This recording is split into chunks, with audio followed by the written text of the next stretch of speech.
Estoy grabando el encuentro de hoy que vamos a estar charlando sobre un trabajito que mandamos esta semana. Yo ahí les voy a compartir para quienes no lo han visto o no les llegó el aviso. Esto es la solapa de trabajo de clase. ¿Sí? Acá, para quienes son nuevos en el aula, entran en solapa de trabajo de clase y a la izquierda tienen, digamos, el índice de todos los temas que estamos viendo de las distintas unidades, y en cada una de ellas van a encontrar actividades y o trabajos prácticos, ¿sí? Para que vayan haciendo. Después, en la solapa de tablón o de novedades, van a tener las clases, por ejemplo. La semana pasada fue lo del el ensayo. Después tuvimos, si ustedes bajan, bueno, está la parte de literatura gauchesca, está la parte que charlábamos de variedades lingüísticas y de oración compuesta. Bueno, acá también tienen como los registros de cada una de las clases que hemos ido viendo con la profe Nachi. Van abajo de todo, pueden hacer clic acá, literatura del siglo XX, o van hasta abajo del todo, y acá se encuentran con literatura del siglo XX. Le pusimos este título a la unidad porque el primer trabajo tiene que ver con las vanguardias literarias que vamos a estar charlando hoy, y después vamos a subir otro trabajo sobre lo que es la literatura contemporánea. Acá lo que se van a encontrar es, tienen dos opciones para ver esto. Una opción es con un video, que está dividido en dos partes, o la otra opción es leyendo los apuntes, ¿sí? De acuerdo a las ganas que tengan. Eso lo manejan ustedes. El video es un debate con distintos especialistas que hablan justamente sobre las vanguardias artísticas, las vanguardias literarias en Argentina y la división en dos grupos de literarios, de autores. Uno es el grupo Florida y el otro es el grupo Boedo. Esto se desarrolla, está dividido en dos, porque son dos bloques de un programa de televisión, más o menos en total son 40 minutos. ¿Sí? La otra opción tienen apuntes. Lo que dejamos son imágenes de un manual donde van a tener 8 carillas, ¿sí? Que están enumeradas, sobre el contexto histórico, sobre las características de los dos grupos, y se va a trabajar, van a ver que hay varias dedicadas a Roberto Arlt, como un referente que, si bien se dice que perteneció a uno de los grupos, aportó a la modernización de la literatura argentina en ese periodo. Ahora vamos a estar charlando sobre eso. Después, por último, van a encontrar acá el manifiesto del grupo Martín Fierro, que en realidad también lo vamos a conocer como el grupo Florida. ¿Bien? Ahora vamos a ver algunos fragmentos de ese manifiesto. Y para hacer una actividad, acá se les hace algunas consignas. Para hacer la actividad, tienen que elegir un texto de dos de estos escritores, ya sea de Roberto Arlt o de Jorge Luis Borges. Van a tener Aguapuertas porteñas y El juguete rabioso de Roberto Arlt, y Biografía de Tadeo Isidoro Cruz, o La fiesta del monstruo de Borges. Bueno, en realidad la fiesta del monstruo la escribió con otro autor, Bioy Casares. De eso vamos a estar hablando en un ratito. ¿A qué voy con esto? Quería más o menos ubicar para que, un poco la respuesta que planteaba Esteban, en esta materia no hay un trabajo integrador que reúna toda la materia. ¿tá? No van a encontrarse con eso. Lo que se van a encontrar son con actividades y con trabajos prácticos para cada una de las unidades. Variedades lingüísticas, historia de la lengua, oraciones compuestas, ensayo, y la parte literaria. En la parte literaria tenemos ensayo, romanticismo, literatura gauchesca, vanguardias, y la que está faltando es literatura contemporánea. ¿Alguna duda con esto? En tal caso, ese trabajo integrador sería la sumativa de todos estos pequeños trabajos que les estamos pidiendo. ¿Sí? Si en algún momento escucharan que hay un trabajo integrador de lengua, en realidad es la sumatoria de todos esos trabajos que están viendo. ¿Sí? Es de eso, quédense tranquilos, no va a haber un trabajo, porque fíjense que cuántas hojas tendría que tener ese trabajo. Yo estoy armando un Word con todos los trabajos que hemos subido hasta ahora, y ya llevo 47 páginas. Es súper largo, un cuadernillo entero sería de trabajo, ¿sí? Ujú. Pero es lo mismo que estamos trabajando ahora. Bien, así que la idea de la clase de hoy es tratar de repasar algunas características generales con las que se van a encontrar al momento de leer los aspectos sobre estas vanguardias literarias en Argentina. ¿Sí? Está organizado de algún modo el debate, tanto en las imágenes del manual como en el programa de televisión, entre estos dos grupos. ¿Sí? ¿Por qué? Ahora vamos a ir viendo por qué. Yo les quiero hacer una pregunta antes de comenzar con esto. Cuando hablamos de vanguardias, ¿a qué nos estamos refiriendo? ¿Alguien se anima a dar una idea de qué entendemos por vanguardias?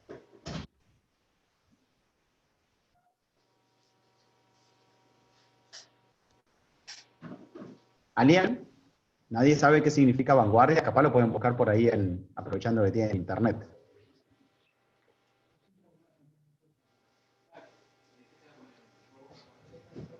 ¿Nadie? Bueno. Vanguardia es un término que viene de la guerra. Vanguardia venía de esas luchas en las que viene de un término francés que lo que refería era a aquellos soldados que iban adelante de todo. ¿Bien? Digamos que de algún modo era la avanzada de todo el ejército que estaba llegando a la lucha. ¿A qué viene esta idea de vanguardia? De tratar de despegarse, de diferenciarse de lo que ya está como instalado, aceptado. Las vanguardias lo que vienen a hacer es a poner en duda aquello a lo que estamos acostumbrados o acostumbradas y puede tener que ver en distintos ámbitos. Ahora estamos hablando de las vanguardias literarias, pero también se habla de las vanguardias artísticas, por ejemplo, en las artes plásticas, que justo se desarrollan en el mismo periodo que van a conformarse estos dos grupos de escritores. Las vanguardias artísticas, por ejemplo, que lo van a ver seguramente en otras materias, se empiezan a desarrollar entre fines del siglo XIX y principios del siglo XX, pero lo interesante a pensar a qué entendemos con estas vanguardias del siglo XX es el contexto en el cual se insertan. Y es un contexto de cambio de una mentalidad absoluta en el mundo. Hay una transformación absoluta que está impulsada principalmente por los cambios tecnológicos.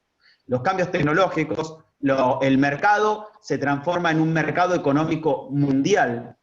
De a poco se empieza a pensar en la globalización, que esa globalización va a llegar a fines del siglo XX, pero podemos estar hablando de la mundialización de la economía.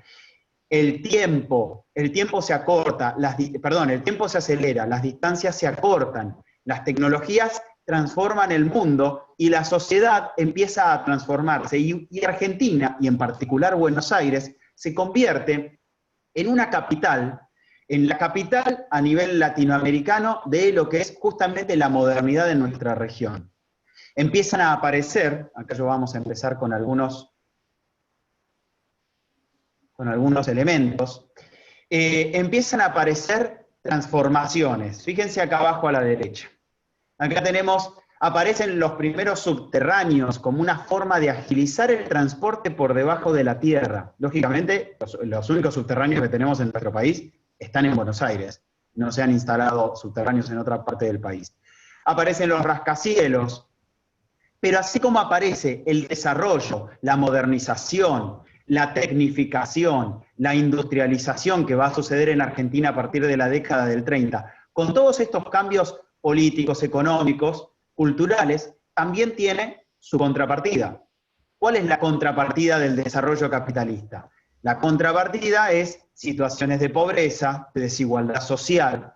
Y esa desigualdad social, ¿cómo se evidencia? No sé si se acuerdan que nosotros conversábamos que con el romanticismo y con la literatura gauchesca estaba esta disputa entre el campo y la ciudad. Entonces, el campo era lo atrasado y la ciudad era lo moderno. Bueno, ahora también se da un proceso de urbanización. ¿Qué quiere decir la urbanización? Que la gente del campo, como necesitaba dinero y no estaba ganando lo suficiente, va a las ciudades para poder sostener o apuntalar el desarrollo industrial. El problema es que la mano de obra en ese momento no era calificada en todo sentido. Así que tenemos una buena parte de gente, tanto argentina como inmigrantes, piensen que la fuerte inmigración comienza a fines del siglo XIX y termina de explotar con la Primera Guerra Mundial entre 1914 y 1919. Tenemos ahí como grandes movimientos de masas que vienen de Europa, principalmente de España y de Italia, y aparecen lo que son en Buenos Aires, en las zonas más pobres, es decir, en la zona sur de la capital federal. Podemos estar hablando de barrios como Boedo, La Boca, son uno de los barrios que se empiezan a poblar, y aparecen los conventillos. ¿Qué eran los conventillos? Imagínense casas, se les llamaban las casas chorizo, porque eran casas muy alargadas al interior de la cuadra, con largos pasillos, y muchas casitas pequeñas, como si fuesen departamentitos, que eran habitados por gente de todo el mundo. Gente que venía, yo les decía, de España, de Italia, gente de Portugal, venía gente también de países turcos, como por ejemplo podía llegar de países árabes, de países turcos. Bueno, imagínense la mezcla de lenguas, de acentos que charlábamos la otra vez. Imagínense la mezcla de culturas, de tradiciones, de comidas, de música, de bailes. Bueno, cuando se habla de hoy existe una expresión que dice, bueno, esto es un conventillo cuando nos referimos a una especie de situación medio caótica en algún lugar, porque hay mucho ruido, hay olores, hay movimientos constantes, hay desorden. Bueno, esa realidad de los conventillos choca con la realidad más aristocrática, más oligárquica, más tradicional, más pudiente de Buenos Aires, que podría estar ubicada, por ejemplo, en barrios como Recoleta. ¿Sí? Estamos hablando de Capital Federal. Así que se confronta en ese conocimiento tecnológico, esa fe en la ciencia, en el progreso, con el saber popular, esos saberes técnicos, esos saberes manuales. Bueno, ahí se da todo un proceso sumamente interesante.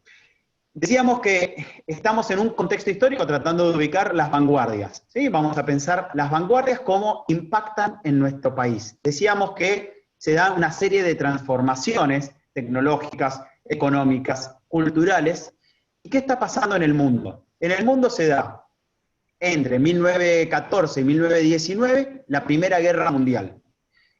En esa época, es interesante que esto lo sepan, no se llamaba la Primera Guerra Mundial. En esa época se llamaba la Gran Guerra, porque hasta ese momento, lógicamente, no había habido una Segunda Guerra Mundial. Entonces, la Gran Guerra estalla, y primero, en realidad, no era una guerra mundial, era una guerra europea. Estalla en Europa. Hasta que después Estados Unidos se suma a la guerra y se transforma en un conflicto a nivel mundial. Argentina prácticamente no interviene, no tuvo ningún tipo de participación, pero lógicamente la guerra mundial que se desarrolla en esos años, más la Revolución Rusa, que genera una crisis política de pensamiento ideológico y político a nivel mundial, que se desarrolla, que explota en 1917, y después de terminada la guerra, tenemos un periodo más o menos que se vuelve a restabilizar. Digamos, lo que hace Estados Unidos tras la guerra es darle la espalda a Europa. Europa había quedado destruida porque se había peleado, se había disputado allá todas las batallas.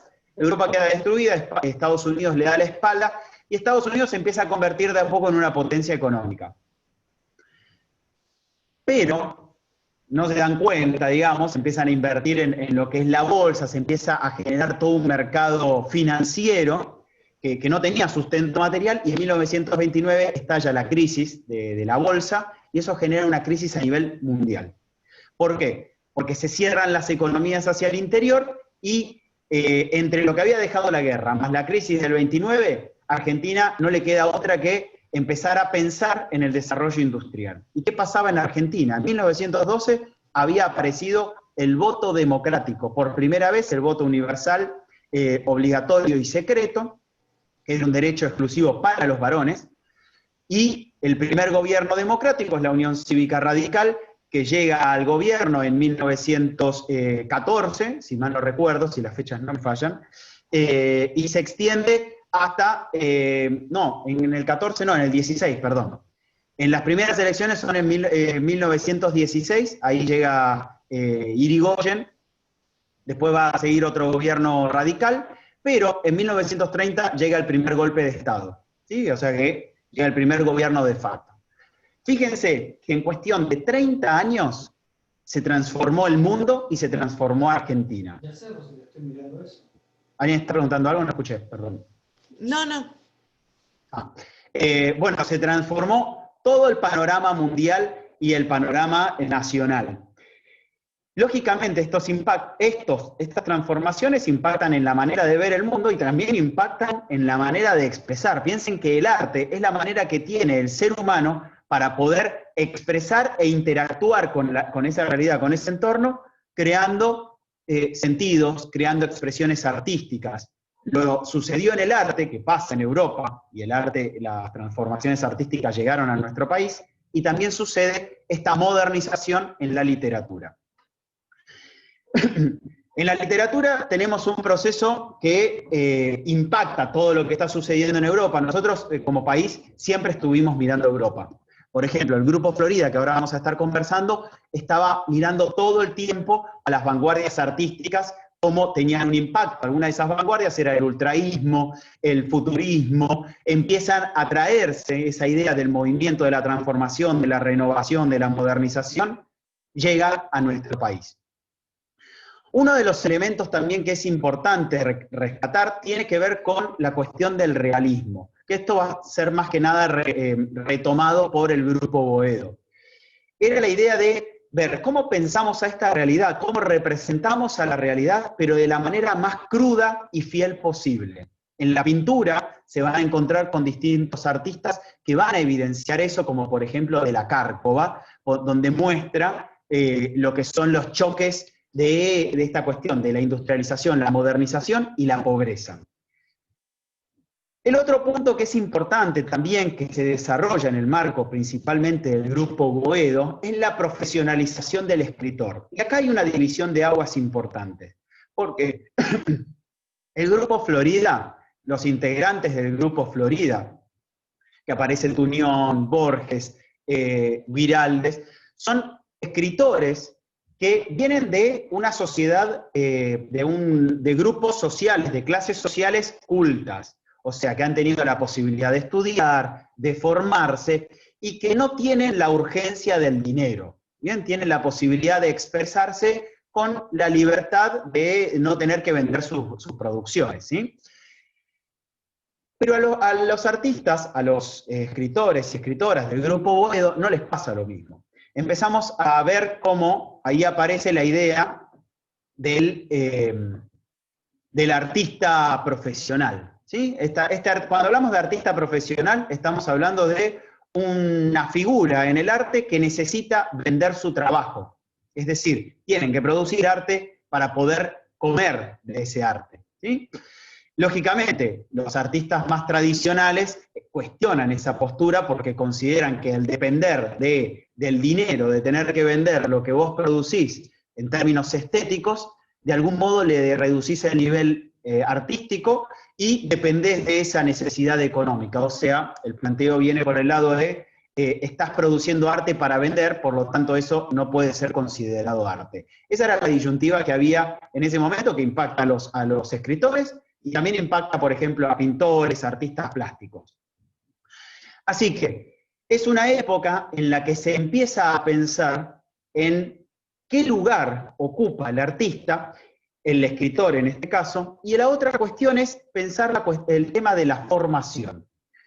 Históricamente se pensaba en esta idea de que el artista tradicional era como una especie de iluminado, de un ser único, que tenía como una habilidad innata de nacimiento para poder producir arte. El Grupo Boedo, y ahora vamos a estar hablando de uno de los escritores en ese sentido, demuestra que uno puede formarse y puede hacerse. ¿Bien? No es que nacemos artistas, sino que tenemos la posibilidad de formarnos. Entonces, si yo me formo como profesional, por lo tanto, puedo esperar que por mi trabajo reciba algo a cambio, reciba un sueldo o reciba una paga específica por esas producciones que yo voy realizando. Así que nosotros tenemos estos dos grupos de artistas. ¿Por qué se llama el Grupo Florida y el Grupo Boedo? porque el grupo Florida se juntaba en una confitería de un barrio muy pudiente de Buenos Aires que estaba sobre la calle Florida. ¿Bien? De ahí viene el nombre de ellos. Estos artistas, estos escritores, se encargaron de llevar sus producciones literarias, principalmente en poesías y poemas, a dos revistas que editaron ellos. Una era la revista Proa y la otra era la revista Martín Fierro. Por eso van a encontrar por momentos que al grupo Florida se le llama el grupo Martín Fierro, y por eso yo les dejé ahí el manifiesto del grupo Martín Fierro, ¿sí? Mientras tanto, el grupo Boedo es porque ellos escribieron, producían dos revistas, una era Los Pensadores y otra era La Claridad, y La Claridad era una editorial, y esa editorial quedaba en el barrio Boedo y en la calle Boedo, ¿sí? O sea, el barrio Boedo es famoso allá, porque es el cruce hay dos avenidas importantes, la avenida Boedo y la avenida San Juan. Es típico barrio de tango, típico barrio de murga, típico barrio de conventillos, al igual que el barrio La Boca. Entonces, de algún modo teníamos estas dos posiciones opuestas. Una zona más pudiente en el norte de la capital federal y otra zona menos pudiente en el sur de la capital federal, ¿sí? Así que, a diferencia de los textos más de poéticos o que apuntaban a la cuestión estética, a los integrantes del grupo Boedo van a dedicarse más a los textos en prosa. ¿A qué nos referimos con textos en prosa? Textos donde la estructura es más de un relato desarrollado para contar una historia o para ensayar. El tema de los ensayos, recuerden lo que hemos estado hablando, lo van a pensar en términos desde el compromiso social. Piensen que estamos pensando en personas que no tienen las facilidades económicas o las facilidades culturales que han heredado quienes integran el grupo Florida. ¿Bien? De algún modo se han tenido que hacer, se han tenido que rebuscar, se han tenido que meter, embarrarse, conocer el mundo popular sobre el cual escriben, y por lo tanto van a utilizar a la literatura como forma de denuncia y a comprometerse en esa realidad. Así que hasta acá tenemos como los dos procesos literarios, los dos grupos literarios, que si bien algunos van a ver que, ya sea en el video o en el manual, van a ver que de algún modo no es que existía un enfrentamiento bélico entre estos dos grupos que se odiaban a muerte.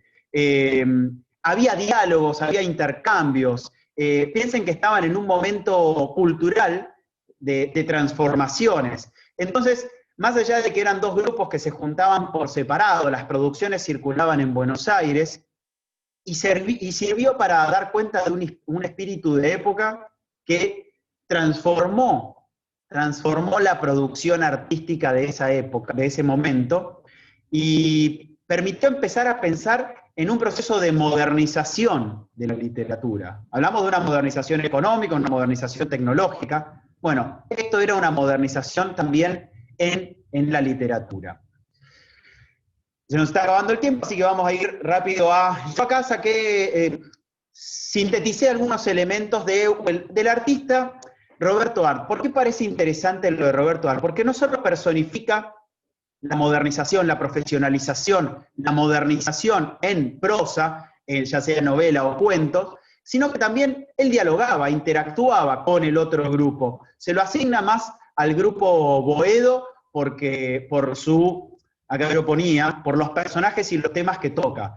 Entre los personajes recupera aquellos sectores excluidos, de los conventillos, por ejemplo, los humillados, los delincuentes, los marginales. Y los temas tienen que ver también con las clases sociales y las diferencias de clases sociales, la delincuencia, el dinero, la invención técnica.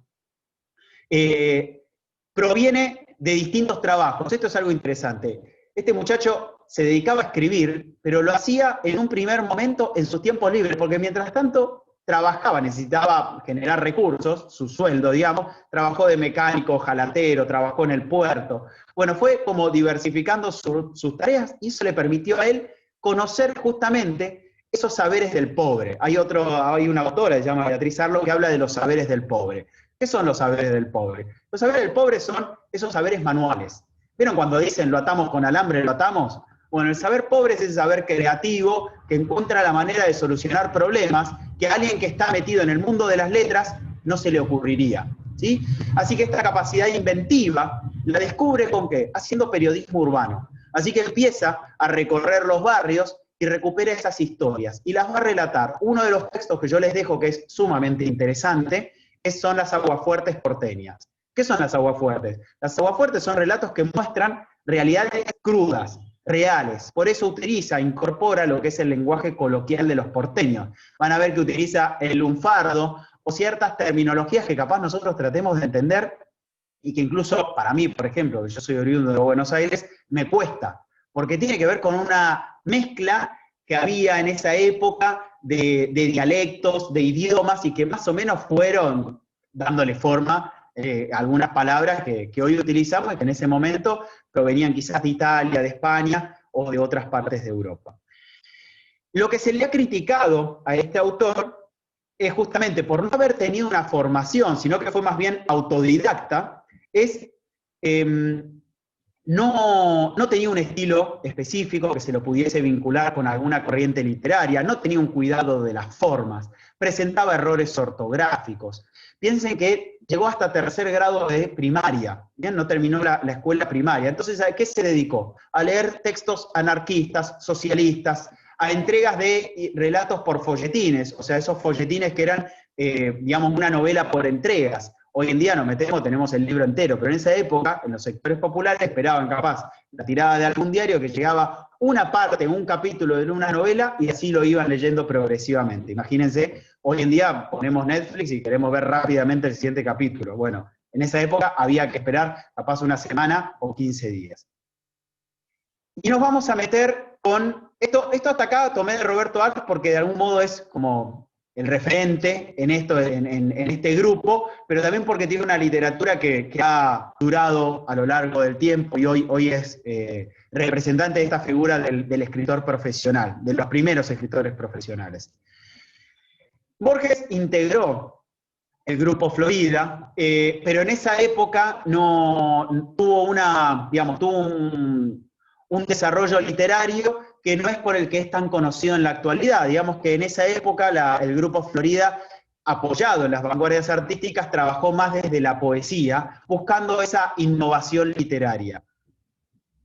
Entre esos autores, aparte de Borges, estaban Oliverio Girondo, González Tuñón, y escribieron, principalmente Oliverio Girondo, un manifiesto.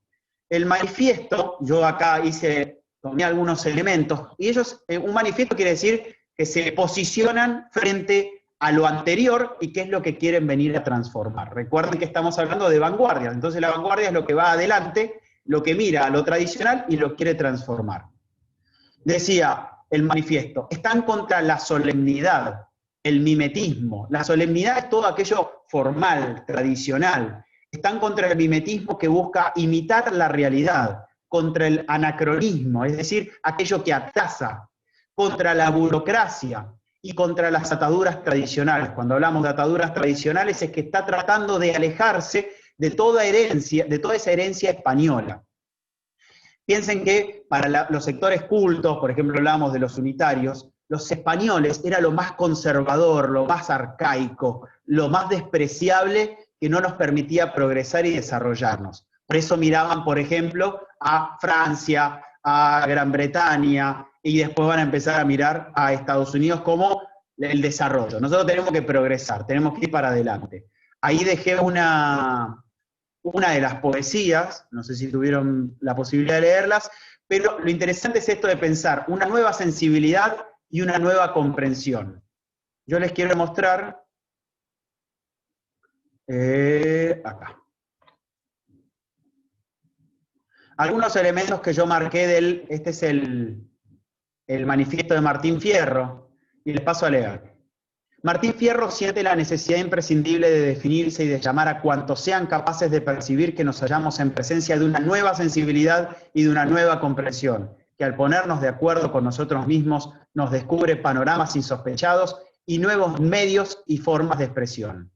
Martín Fierro sabe que todo es nuevo bajo el sol, si todo se mira con unas pupilas actuales y se expresa con un acento contemporáneo. Martín Fierro cree en la importancia del aporte intelectual de América, previo tijeretazo a todo cordón umbilical. Acá están pidiendo separarse de esa tradición española que los ata al progreso. Y así cierran el manifiesto. ¿Simpatiza usted con Martín Fierro, con la revista? Colabore usted con Martín Fierro, suscríbase usted a Martín Fierro. Ahí aparece la cuestión, de a poquito empieza a aparecer la necesidad de vender el trabajo. Entonces empiezan a producir tiradas, hacían como tiradas de 22.000 números de la revista, y eso les permite de algún modo también generar un recurso, una renta, ¿bien? Un dinero para poder subsistir. Acá teníamos lo de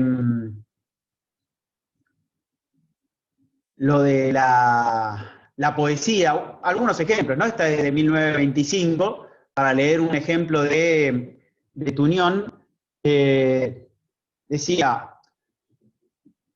Tuñón y Amorín vejáronse sin temores, perdón. Después de insultar la madre, el hogar, señores, díjole Tuñón, ¿qué quieres tú? Yo dineros. Por eso es que vas oliendo detrás de esos aparaceros, malegos y tanos, Elías, Amorín y Mariani, hermanos. Se ayuntan por fin, Dios los cría y ellos se juntan, camellos. Vaya un lindo grupo, González, escupo. Está hablando un poco de la cuestión de la disyuntiva que había en esa época entre esta mezcla de clases sociales. Había otro escritor también en la época que no forma parte de estos grupos, que era Leopoldo Lugones, que resistía, escribe completamente en contra de esta mezcla cultural que se daba en ese momento, entonces se resistía a encontrarse con tanos, los italianos, con distintos acentos, con distintas tradiciones culturales. Sigamos con otra. Aquí yace simplemente el simplista Alberto Hidalgo, que por morirse de algo murió de un simple accidente. Bajo esta losa precaria yace González Tuñón, lo mató una indigestión imaginaria. Fíjense cómo empiezan a pensar en una escritura, en una rima, en una métrica que es distinta a lo que estaban acostumbrados a las tradiciones. En Argentina nosotros teníamos la tradición gauchesca. Bueno, de algún modo empiezan a revisar esa tradición gauchesca. En el caso de Oliverio de Giraldes también va a hablar de Don Segundo Sombras, que es otra obra que también recupera. O sea, están haciendo una lectura de la literatura de fines del siglo XIX. Queda menos de un minuto, quería charlar otras cosas, pero se nos fue el tiempo. Si quedan dudas sobre este trabajo, nos pueden escribir a través del aula virtual. ¿Sí, chicos? Esta clase yo la voy a dejar grabada y va a quedar subida en el aula. ¿Bien? La clase próxima les vamos a dar tiempo para que hagan trabajos, para que se pongan al día, así que no vamos a tener un encuentro. Después les vamos a avisar. La próxima clase. ¿Cómo? Se va a cortar. No importa. O sea, la próxima semana hay clase de Zoom de esta materia o no.